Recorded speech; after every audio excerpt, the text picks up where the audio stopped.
Bonjour à tous. On va déjà faire un petit test son. Est-ce que vous nous entendez bien? Est-ce que vous pouvez mettre un petit commentaire dans la conversation? Oui, super. Merci Teddy.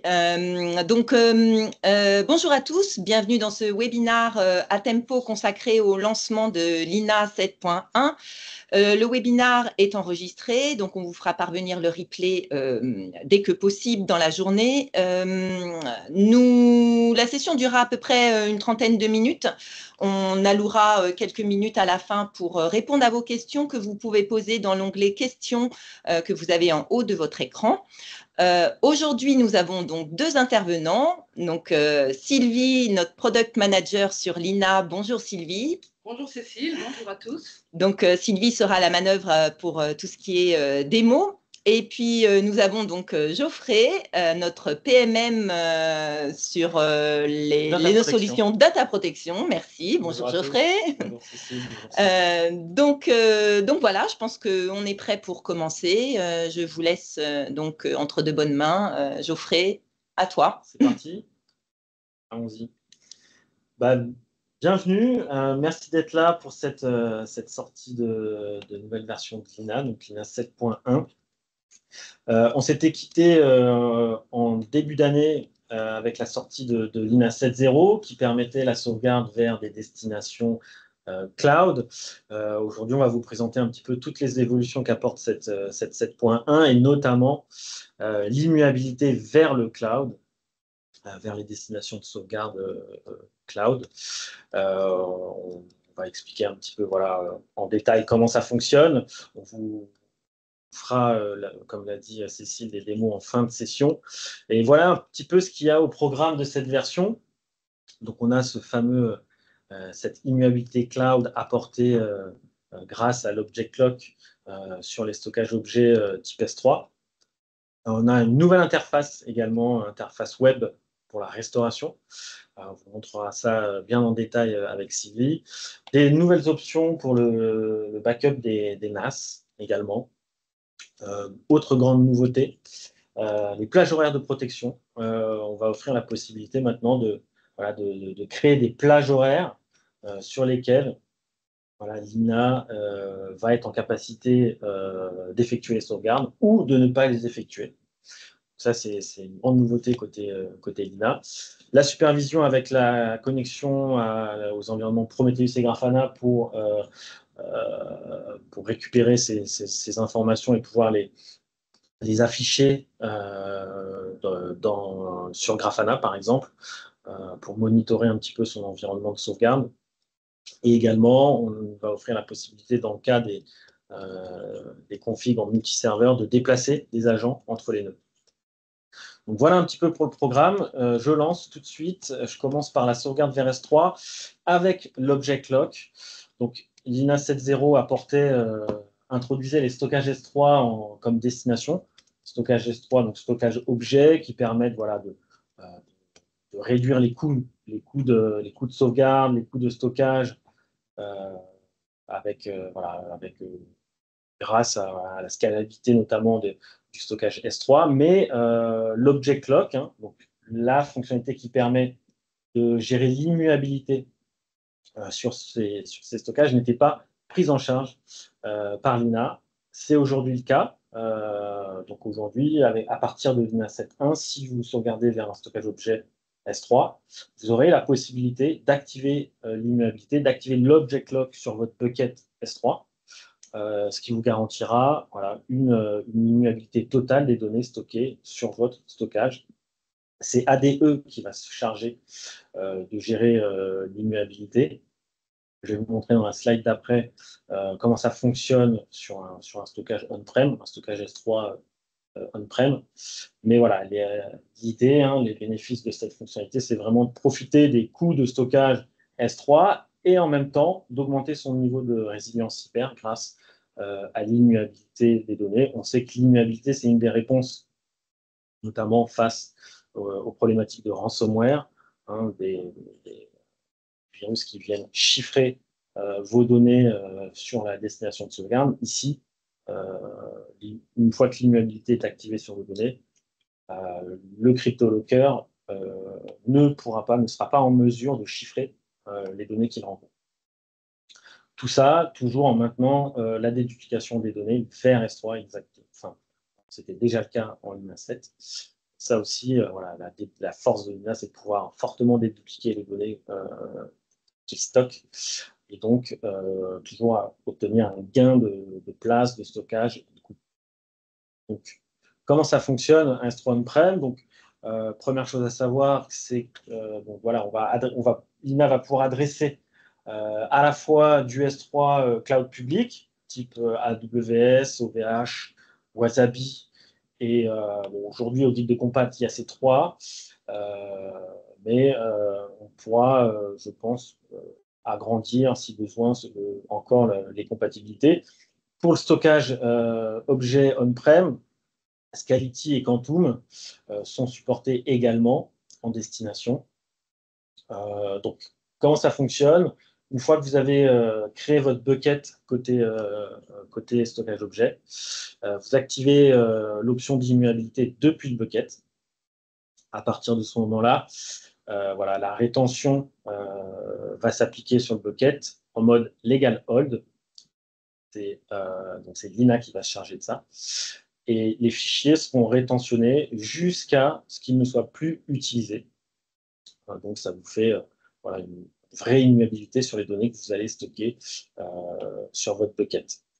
Donc on envoie toutes les données et les blocs vers S3. Toujours de la même manière, il faut que votre serveur Lina et votre stockage soient sur le même LAN. Et Lina, c'est adressé un bucket par serveur Lina. En gros, enfin, voilà, créez votre bucket S3, vous le configurez dans l'interface d'admin Lina et vous pouvez démarrer vos sauvegardes dédupliquées vers votre environnement de stockage objet. Je ne vois pas les questions, mais on prendra du temps peut-être à la fin pour répondre à toutes les questions avec Sylvie. Je vais avancer un petit peu.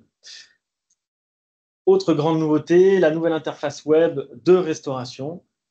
On avait envie voilà, de rafraîchir un petit peu le design et de l'ajuster un peu de la même manière avec ce qu'on a fait avec l'interface admin en web.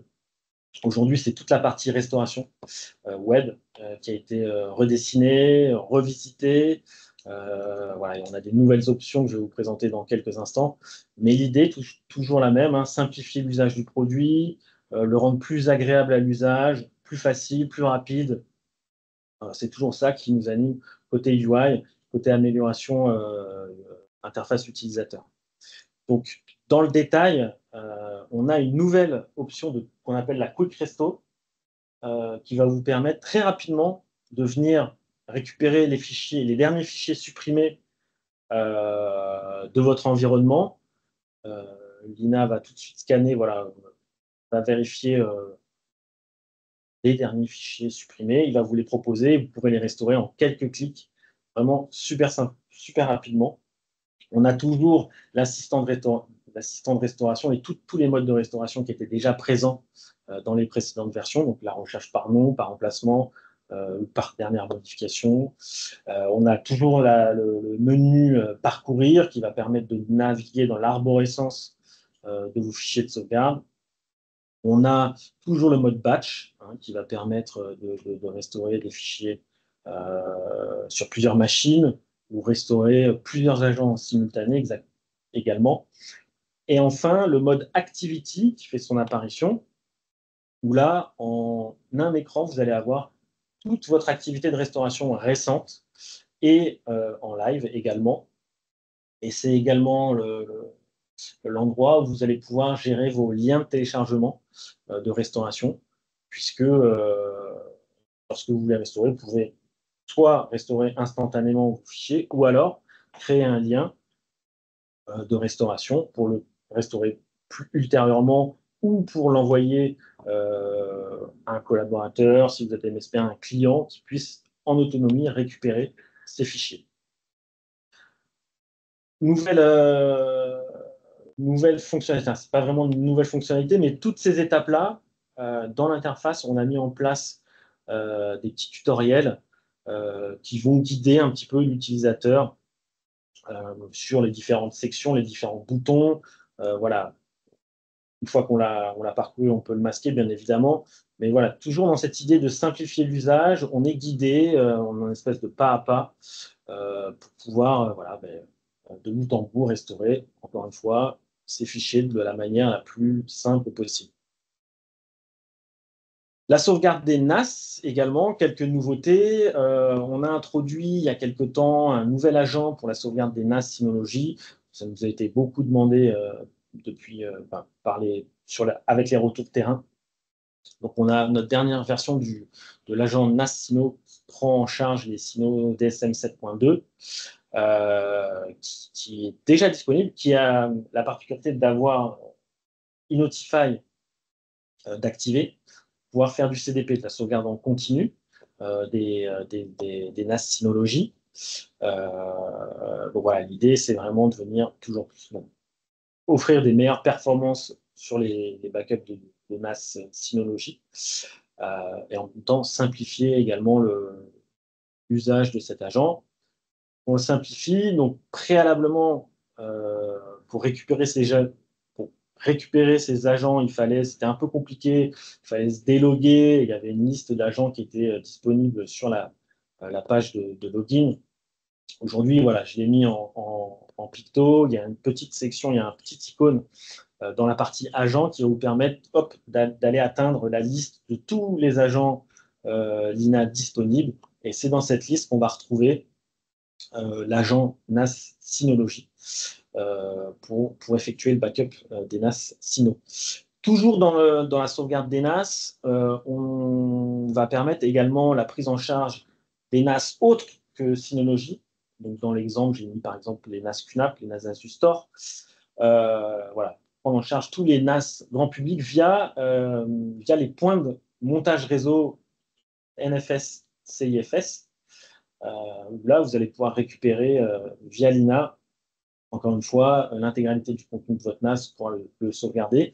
Alors, il y a deux possibilités. Soit votre NAS il est près de votre serveur Lina. Dans ce cas-là, on va laisser le storage manager piloter le backup de votre NAS. Soit votre NAS il est distant. Et là, on va avoir un agent NAS à part entière qu'il faudra venir installer sur votre machine pour pouvoir récupérer le point de montage.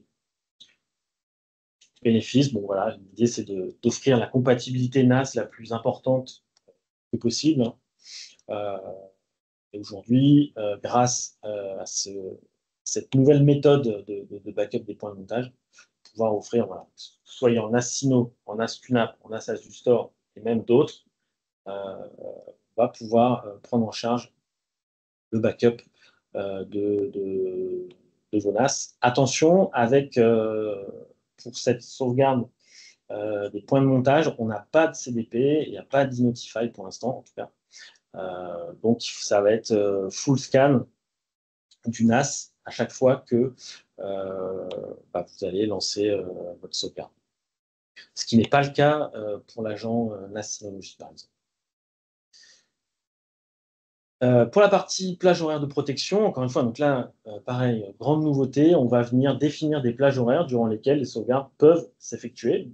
Par exemple, justement, si vous avez un agent NAS QNAP qui lui est obligé de faire un full scan pour venir récupérer les nouveaux fichiers à sauvegarder, vous pouvez indiquer cette plage horaire dans laquelle l'INA ne va pas sauvegarder et pouvoir libérer un petit peu de bande passante, un petit peu de réseau pour alléger voilà, le scan du NAS par exemple.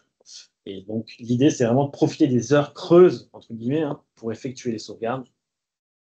Donc on a ajouté un scheduler, vous allez voir, Sylvie va vous le montrer dans quelques instants.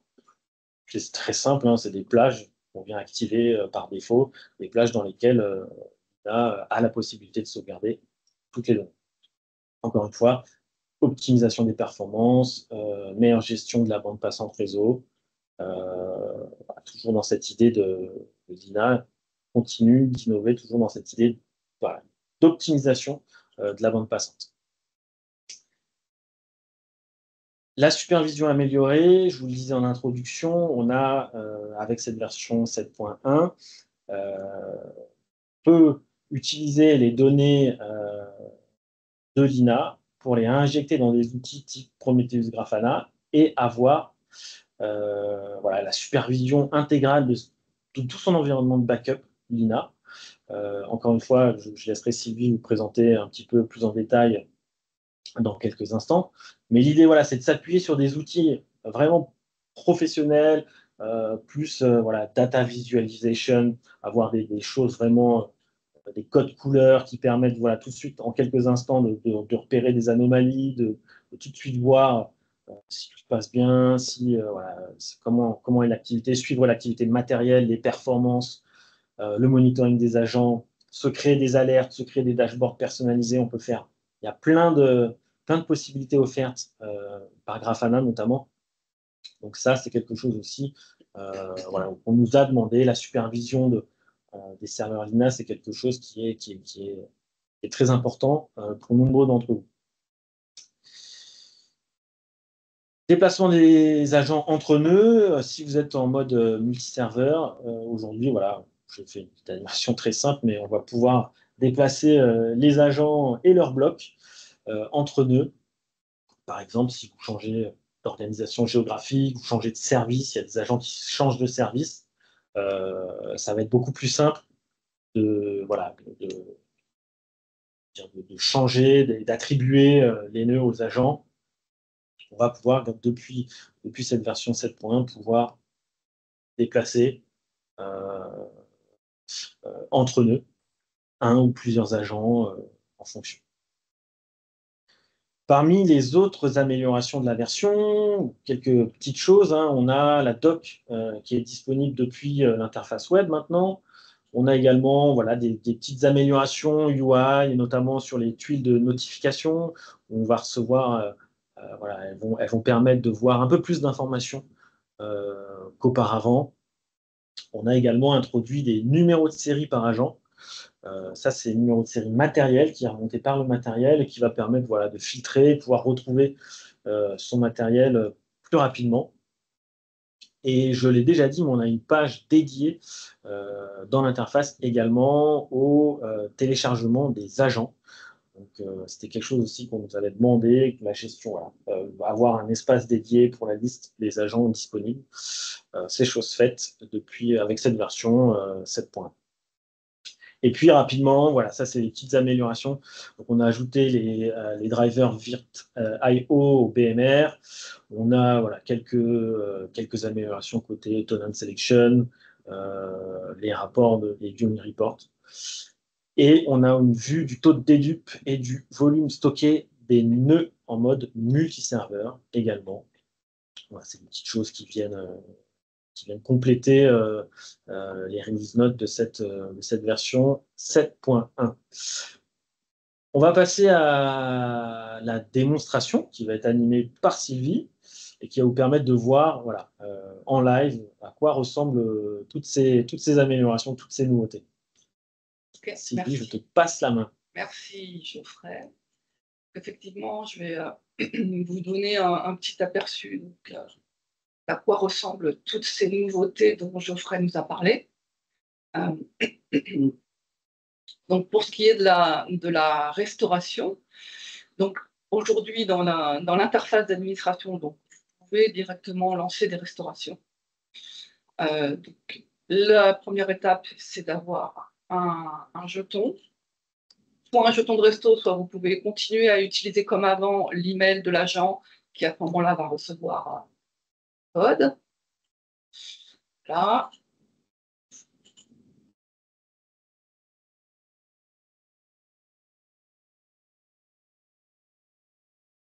Et donc, comme Geoffrey vous en a parlé tout à l'heure, on arrive directement maintenant sur une vue qui s'appelle restauration rapide.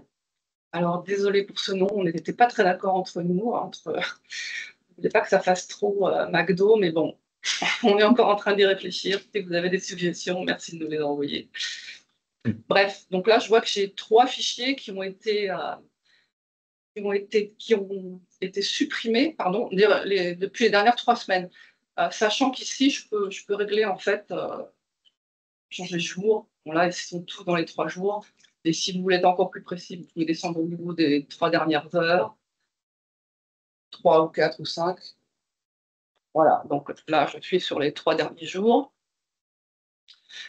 Donc à partir de là, c'est très simple. Je choisis un des fichiers.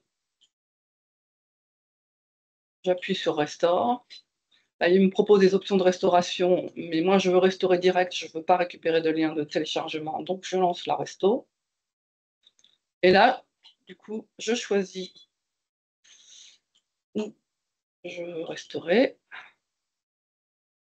Et je passe du coup dans l'onglet Activité et qui me montre que la restauration vient de s'effectuer, donc avec très peu de volume à restaurer, donc ça a été très rapide. Et du coup, je vais en profiter aussi pour vous montrer le tutoriel. Donc, là, je l'active, ce qui fait qu'à chaque étape, en fait, on m'explique ce que je peux faire et comment utiliser cette interface-là, en fait. Je clique sur Suivant, il va passer en revue toutes les différentes zones de la fenêtre. Et voilà. Donc ça, vous pouvez l'activer comme ça à partir de l'aide. L'assistant de restauration, en fait, je vais juste vous montrer brièvement, c'est que auparavant, je ne sais pas si vous vous souvenez, mais on passait d'une question à l'autre. Là, en fait, d'emblée, vous choisissez les critères que vous souhaitez rechercher. Par le nom, fichier ou extension, par l'emplacement, ou par la dernière modif. Si vous souhaitez faire uniquement par le nom, ben vous ne cochez pas ces cases-là, ce qui fait que là, il va tout de suite vous trouver, si je tape par exemple.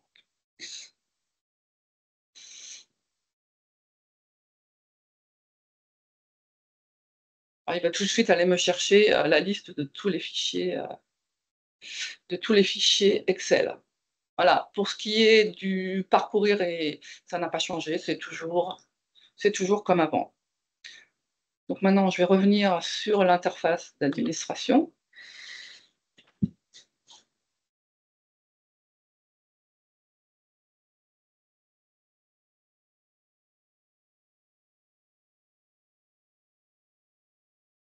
Donc, Geoffrey vous a parlé tout à l'heure du numéro de série. Donc ici, par exemple, le numéro de série est affiché. Donc, il faut savoir que le numéro de série, on le récupère du fabricant. Donc, en fonction des plateformes, ce ne sera pas le même type de format, ce ne sera pas tout le temps pareil. Certaines, là, par exemple, les agences Synology ne nous renvoient pas de numéro de série, donc on ne peut pas l'afficher. La fameuse liste donc, de tous les paquets qu'on peut télécharger côté agent apparaissent donc là depuis la vue des agents. Ils sont classés donc par type d'OS. Voilà.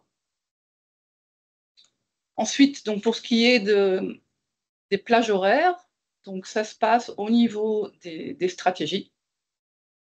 Donc là, par exemple, j'ai défini une stratégie avec plage horaire.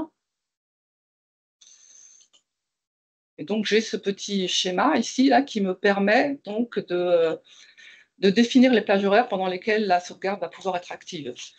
Donc là, par exemple, j'ai choisi d'avoir des sauvegardes actives uniquement les jours de semaine entre 7h et 14h. Après, on peut cliquer comme ça facilement pour supprimer des plages horaires. Donc ça vous permet effectivement de définir assez précisément les heures de la journée sur une semaine pendant lesquelles vous souhaitez que les sauvegardes puissent s'effectuer. Voilà, ensuite, je vais vous montrer donc le nouveau site donc, qui va vous permettre d'avoir accès à toutes les documentations de tous nos produits. Donc voilà, c'est très simple, c'est l'adresse doc.atempo.com. Vous arrivez sur cette page, vous choisissez le produit, en l'occurrence, on va choisir l'INA, et ensuite la version. Alors, vous remarquerez ici qu'on a la 7.0 et pas la 7.1, parce qu'effectivement, comme la 7.1 est pour l'instant en contrôle de release, la documentation n'est pas encore publique. Néanmoins, pour les personnes qui seraient intéressées pour tester la CR, on vous donnera un accès, bien évidemment, à la documentation 7.1. Ensuite, le dernier élément que je voulais vous montrer, donc, c'était l'interface avec Grafana. Donc, ce qu'il faut savoir, c'est que du coup, l'INA va mettre à disposition toutes ces données en format OpenMetrics. Qu'à partir de là, donc, il vous faut utiliser des outils, donc, qui sont des outils du marché, qui vont d'une part permettre la collecte des données. En l'occurrence, nous, on a choisi Prometheus, mais il existe d'autres utilitaires qui font la même chose. Et ensuite, un utilitaire qui va vous permettre d'afficher les données sous forme de dashboard. Là, donc, on a choisi Grafana, mais de la même façon, il y a d'autres utilitaires aussi que vous pouvez utiliser. Et on vous fournit donc une template, si vous jamais vous utilisez Grafana, qui va vous permettre d'afficher les données de votre serveur telles que vous les voyez ici. Vous avez le nom du serveur qui apparaît là. Ensuite, vous allez avoir si c'est un standalone ou un multiserveur, le nombre de nodes. Là, donc je suis en standalone, donc je n'ai qu'une seule node. Vous allez avoir tout un tas d'informations que vous pouvez après personnaliser. Ici, le nombre de licences. Ici, on va avoir le ratio de déduplication, l'utilisation de la RAM et du disque. Plus bas, vous allez avoir toutes les informations concernant les agents. Ici, par exemple, on vous indique l'âge de la dernière sauvegarde. Donc, ça vous permet, en fonction de ce que vous avez défini comme seuil, vous voyez tout de suite les machines qui sont au-dessus, celles qui sont en dessous. Après, ça vous permet de prendre les mesures nécessaires. Ici, donc, on a les agents classés avec la quantité de données sauvegardées sur chaque agent. La même chose, mais avec les données restaurables. Ici, par exemple, vous avez les 10 agents avec le plus de données à restaurer. Ici, je vous montre juste que vous pouvez changer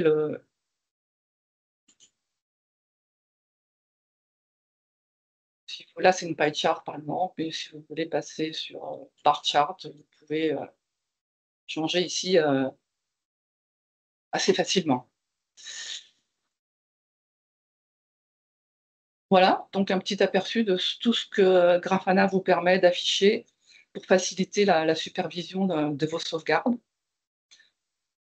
J'en ai fini avec la petite démo. Je te repasse la main, Geoffrey, pour Merci. le wrap-up. Hop, hop.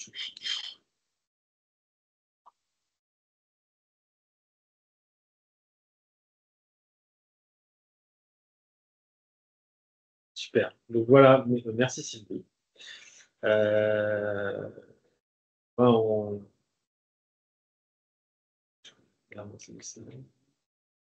Hop. Donc là, comme disait Sylvie, la contrôle Redis, elle est déjà disponible. Vous pouvez la demander alors, via le support Atempo, c'est support@atempo.com ou par votre point de contact Atempo. La GA, elle sera disponible courant octobre. On vous fera parvenir de toute façon un email dès qu'elle est officiellement disponible. Ça se fera courant octobre.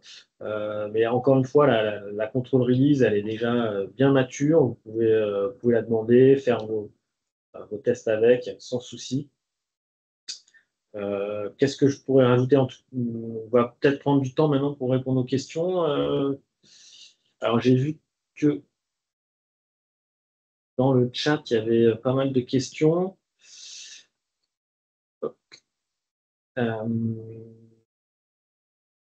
Est-ce que l'on peut envoyer un mail personnalisé à l'utilisateur qui ne s'est pas connecté depuis plusieurs jours automatiquement?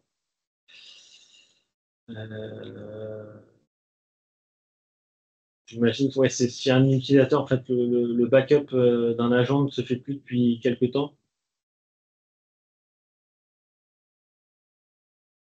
Oui. Ouais, donc oui, il n'y a pas de problème. C'est possible. Et d'ailleurs, ça existait déjà dans les versions précédentes. sans aucun problème. Le Florian qui nous dit je veux bien les templates et l'accès à la doc afin que je fournisse les éléments à notre fournisseur S3. Donc, si on parle des templates Grafana qui sont disponibles en ligne directement, mais je pourrais vous les envoyer directement. Non, mais c'est packagé avec la version, en fait. C'est packagé avec la version. Ouais. Il y a une petite doc pour vous expliquer comment le mettre en œuvre. Par contre, je vois que là, une autre personne, Benjamin, demande si on fournit les règles pour MQL pour Prometheus. Nous, on fournit juste le strict minimum pour que vous puissiez afficher les données dans Grafana. Après, ce sera à vous de, si vous voulez rajouter des alertes, ce sera à vous de voir comment les installer. Enfin, on peut vous donner de l'aide, mais ce n'est pas pré-packagé, en tout cas avec l'INA 7.1. Je vois que M. Marshall demande si Ceph est supporté. Alors, pour l'instant, nous, on utilise des librairies AWS S3, à ma connaissance. Je ne pense pas qu'on ait fait quoi que ce soit de particulier pour supporter Ceph, mais à vérifier auprès des équipes techniques. Ouais, effectivement, aujourd'hui, effectivement, c'est une librairie S3 AWS classique. Ok. Est-ce qu'il y a d'autres questions? Pour un 7 d'euros pour aider. Ouais, oui, on va voir effectivement là. Donc c'est la première fois qu'on package Prometheus Grafana avec l'INA. Donc bien sûr, avec tous les retours qu'on aura de votre part, on améliorera le modèle pour la version 7.2.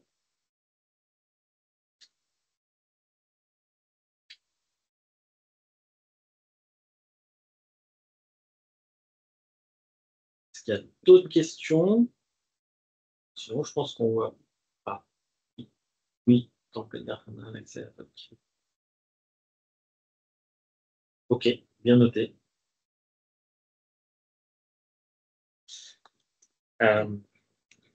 Bon, bah, en tout cas, merci à tous d'avoir participé. N'hésitez pas, si vous avez d'autres questions, on peut y répondre par la suite. On vous enverra les slides en PDF. Et encore une fois, donc la version, elle est contrôle release, elle sera disponible courant octobre en GA. On vous fera parvenir un petit email de dispo de version. Voilà. Merci encore. Merci Cécile. bonne journée à tous. Merci à vous. Et excellente journée. Au revoir. Au revoir. Au revoir.